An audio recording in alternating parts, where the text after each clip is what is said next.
United Nations announces the purchase of a vessel to prevent oil spill from decaying Safer tanker. International aid groups warn of cutting humanitarian assistance to Yemenis.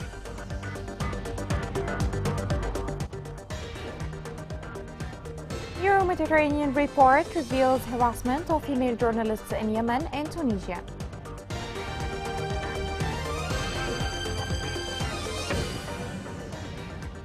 Welcome to Yemen Today TV. This is the English News with me, Roshan Fouad.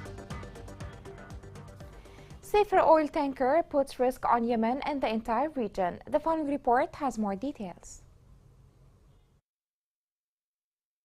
As part of the UN-coordinated campaign to evacuate more than 1 million barrels of oil from a deteriorating tanker off Yemen's Red Sea coast, the United Nations Development Programme signed an agreement with the tanker owner, Euronav Luxembourg, to buy a very big crude carrier. Before going to the FSO Safer, which is presently moored around 9 kilometers off Yemen's Ras Isa Peninsula, the new ship that will replace the FSO Safer is currently in dry dock for repairs and routine maintenance. It's expected that the arrival will be in early May 2023 for the operation. The VLCC has reportedly been sold for $55 million. The UNDP is contracting marine salvage company Smith to safely remove the oil and prepare the FSO Safer for towing to a green salvage yard as part of the UN-coordinated initiative. According to UNDP administrator, the UNDP's purchase of the suitable vessel marks the start of the operational phase of the UN-coordinated plan to safely remove the oil from Safer and avoid a massive environmental and humanitarian disaster. UNDP is collaborating with experts from UN agencies such as IMO, WFP, and UNEP, as well as international consultancies on maritime law, insurance, and environmental impact. For years, the FSO Safer has been the subject of heated debate, as the vessel poses a serious humanitarian and environmental disaster. Since 2015, and due to the conflict in Yemen, Safer oil tanker has not been maintained. It has deteriorated to the point where there is a real possibility that it could explode, which would be terrible for the area. As stated by UNDP, a major spill would devastate Yemen's Red Sea fishing communities, destroying 200,000 livelihoods in an instant. Toxins that are lethal to humans would be released into entire communities, and millions would be harmed by heavily polluted air. What makes things even worse is that a spill would also lead to the closing of ports like Hodeidah and Salif, which are considered really important to bring food, fuel, and life-saving supplies into Yemen, where 17 million people need food assistance.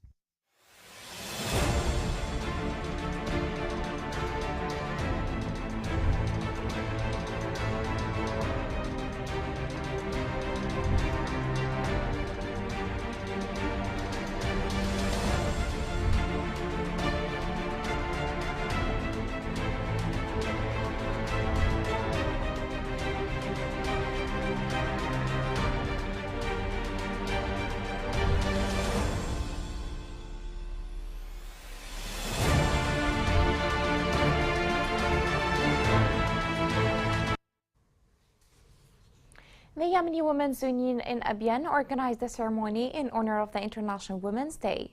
In the ceremony, the pioneering women from Abyan were introduced, and the ceremony also included a number of programs.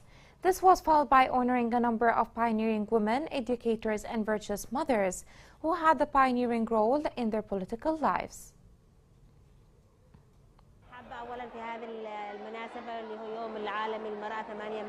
On this occasion, I would like to greet ourselves and all the women around the world, and especially the Yemeni women. A lot of women are exposed to violence, whether family or societal violence. This phenomenon has spread a lot, especially in rural areas.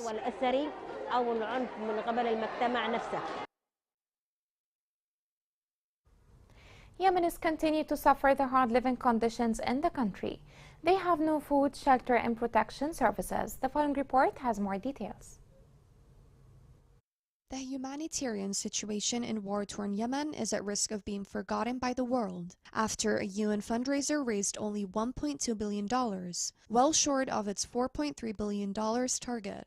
According to NGOs, meeting funding targets has always been a challenge, but the current difference is that the conflict between Ukraine and Russia is driving up fuel and food prices. The recent earthquakes in Turkey and Syria are also aimed at putting about 20 million Yemenis at risk this year. The Norwegian Refugee Council, a humanitarian aid group, condemned the outcome of Yemeni funding, calling it woefully inadequate. According to the UN, an estimated 21.6 million people in Yemen, nearly three-quarters of its population, are going to need urgent assistance and protection this year. Last December, UN Secretary General Antonio Guterres said a record of $51.5 billion will be needed this year to help the 230 million most vulnerable people in nearly 70 countries. The conflict in Yemen that erupted in early 2015 has led to an ongoing unprecedented humanitarian urgency. The needs of the Yemeni people regarding food far exceeded current consumption levels, with 3.5 million pregnant or breastfeeding women and children under 5 suffering from acute malnutrition, and up to 19 million people affected by food insecurity in the year 2022. Yemen's current level of hunger is extremely dangerous, causing great suffering for millions of people. In addition, the humanitarian situation in Yemen is expected to worsen even more due to the lack of any improvement in the country regarding its economy or halting fighting. It doesn't stop here, but about 70% of the population in Yemen depend on humanitarian assistance. Yet funding has really decreased. The situation in Yemen is most visible in widespread malnutrition, disease outbreaks, civilian casualties, and displacements, as well as the country's collapsing economy and looming famine. Unfortunately, the help provided still does not reach everyone in Yemen, leaving many people on the verge of starvation. A son of Bani Matar district died in the prisons of the Houthi militia in Sana'a. Informed sources confirmed that the citizen died in the prison of the Bani Matar Primary Court. It stated that the cause of death was due to the overcrowding of prisoners, who numbered more than 100 in a narrow space that lacked good sanitary ventilation and proper hygiene compared to the number of detainees. The Houthi militia stormed a woman's house district and set it on fire after looting all its contents and ties. Human rights sources reported that 15 armed Houthis on board 3 military crews stormed the home of Hind, a mother of 4 girls, beat her and set her house on fire. She added that the Houthi militia looted her property, including gold and sums of money, before setting it on fire, while the woman escaped death after she managed to flee the house.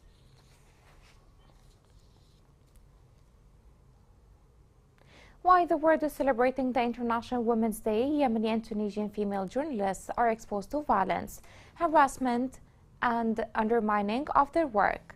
This report has more details.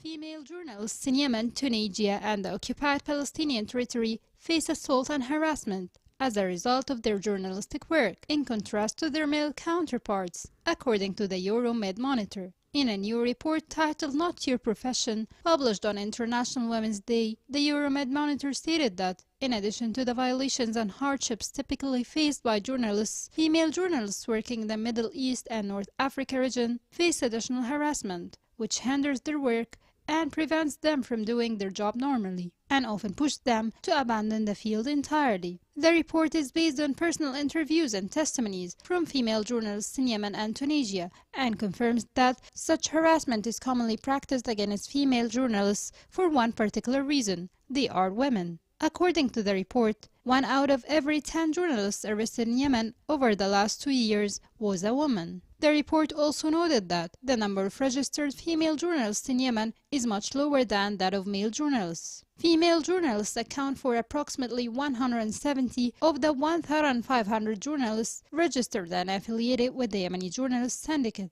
making up only 11% of the total number of the syndicate. Furthermore, female journalists face several constraints, including limited opportunities and routine self-censorship as a result of cultural and social pressures. The restrictions and obstacles limiting women's freedom, including denying women the right to movement and work, which is one of the most visible violations against female journalists in Yemen. As a result, the vast majority of press institutions in Yemen refrain from hiring or working with female journalists, and instead they rely solely on male journalists. due to women's inability to travel or work without a male guardian or obtain official work permits. Coming next.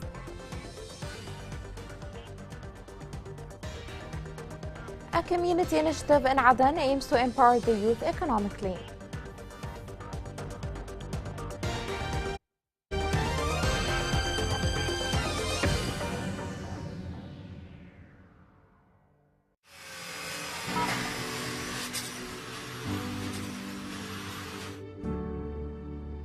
أبي مات بشارع 40 دحين أنا أشقى على أسرتي مع باقي اللي أنا أصرف عليهم كل شيء. أنا اسمي أنس رصيد سيف عمري 12 سنة. أنا أشتغل بورشة حديد من الساعة 7 للساعة 6. أحيانا أسرع أحيانا أقص أحيانا أرنق أحيانا أنقش أي حاجة أنا أعمل. لا الساعة لما تنتهي الساعة 6 أوقف. أنا وقفت الدراسة علشان ما فيش أحد يشقى على أسرتي. أدرس إخواني الباقي من دون 4 وأنا الخامس. أحلم إن أفتح ورشة أبي وأشقى على أسرتي وأندي لهم مصاري وأدرس إخوتي الآخر الجامعات ويطبخوا أي شيء.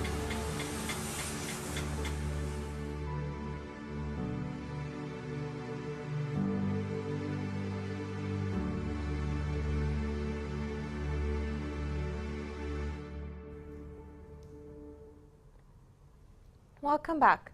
The Yemeni ambassador in Cairo met with the Yemeni delegation participating in the 5th Media Forum in Cairo. In the meeting that took place in his office, he met with more than 100 media figures from different countries under the auspices of Egyptian Ministry of Youth and Sports. During the meeting, Ambassador expressed his happiness with the Yemeni participation and media interaction in such Arab and international forums. In the south of Hodeidah, the local authority in Hais discussed the conditions and efforts made to improve the various activities in the district. The meeting discussed the provision of basic services of concern to the people and the displaced, represented in water, health, and education. This comes within the framework of restoring life and encouraging it in the areas liberated from the Houthi militia and providing all services to the people.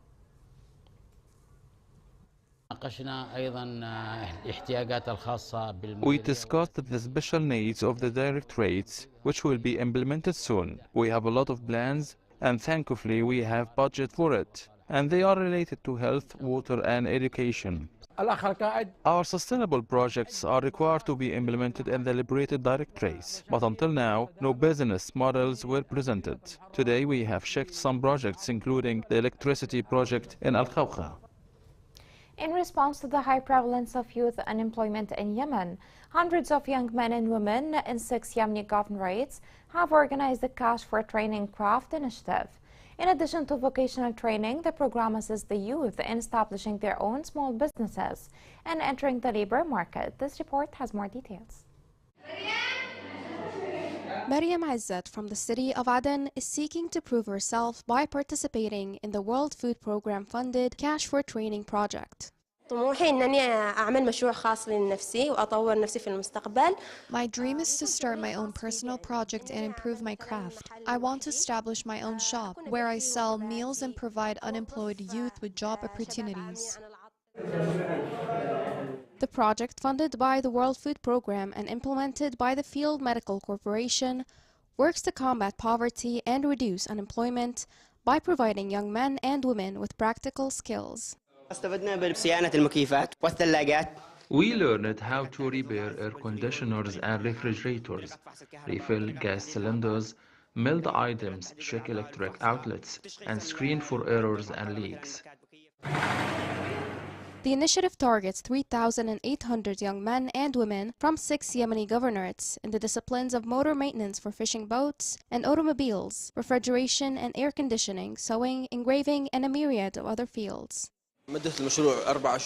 This project's duration is 4 months, and it aims to empower youth and help women and minorities participate in their communities. The initiative targets 300 trainees in this directorate in various fields, including hairdressing, engraving, AC repair, and cooking with pastry. Suffering from what the UN calls the world's worst humanitarian crisis, Yemenis struggle against their deep financial and economic plight, desperate for a job to support their families. Local sources in Ib Governorate reported that the Houthi militia continues to impose large financial levies on shops and private institutions. The sources indicated that the Houthi militia forced merchants and owners of private institutions to pay financial levies under the name of profit tax. The sources indicated that the money that was collected from some shops and merchants amounted to more than 100 million riyals during the past month, as it is collected by force of arms. The Government Maternity and Childhood Center in the city of Qataba in Ad-Dala is witnessing an increasing turnout since the Qataba district is the most densely populated district in the Governorate, as well as the presence of more than 5,000 displaced women at a time when the center complains about the absence of government support and families resorting to the private sector and incurring exorbitant expenses in the normal situation. And they may reach nearly 500,000 riyals for surgeries. The following report has more details. In Ad-Dala's medical facilities and Qataba's governmental obstetric emergency center, the joy of some families in welcoming their new baby changes due to the inability of those governmental health centers to provide comprehensive health service for cases that have complications or require surgical interventions at birth, due to the lack of a complete operating room and specialized medical staff. Heads of families may discover a new worry that adds to the concerns of Yemeni families.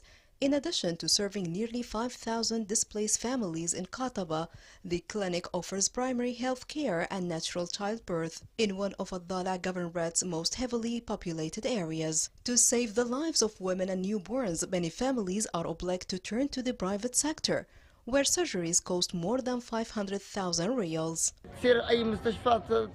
In the hospital, we buy treatment at the most expensive prices, and there are no doctors. Officials in charge of Obstetric Emergency Center in Qataba agree that the facility lacks numerous essentials, including an operation budget to perform its necessary functions, and that the center would not have been able to offer any medical services if it weren't for the assistance of a few humanitarian groups, as well as the donations of locals and a portion of expats. Al-Dala Hospital receives 30 cases per day, of which 10 to 15 are emergency cases. There is no anesthesia, sterilization and post-abortion liquidations, and the patient does not have the cost of transportation to another hospital. Additionally, in Al-Dala Hospital, they only have a reception for specific cases, such as patients with high blood pressure. The center has no operational budget, so it relies on contributions of the community and the intervention of the rescue organization. The donation was made by expatriates and the local authority. 11 rooms were built on the second floor to launch operations. The maternity emergency facilities in Qataba and other health facilities in the government of Ad-Dala report that there are no medical services available since there is not enough staff, money for operations, or medical equipment.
Here is a reminder of the main headlines.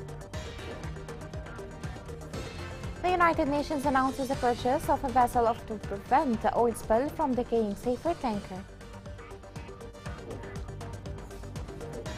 International aid groups warn of cutting humanitarian assistance to Yemenis.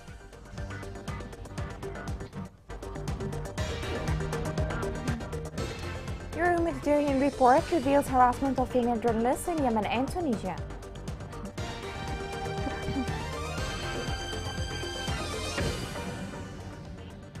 This is the end of the news. It was Roshan Faye. Thank you for watching.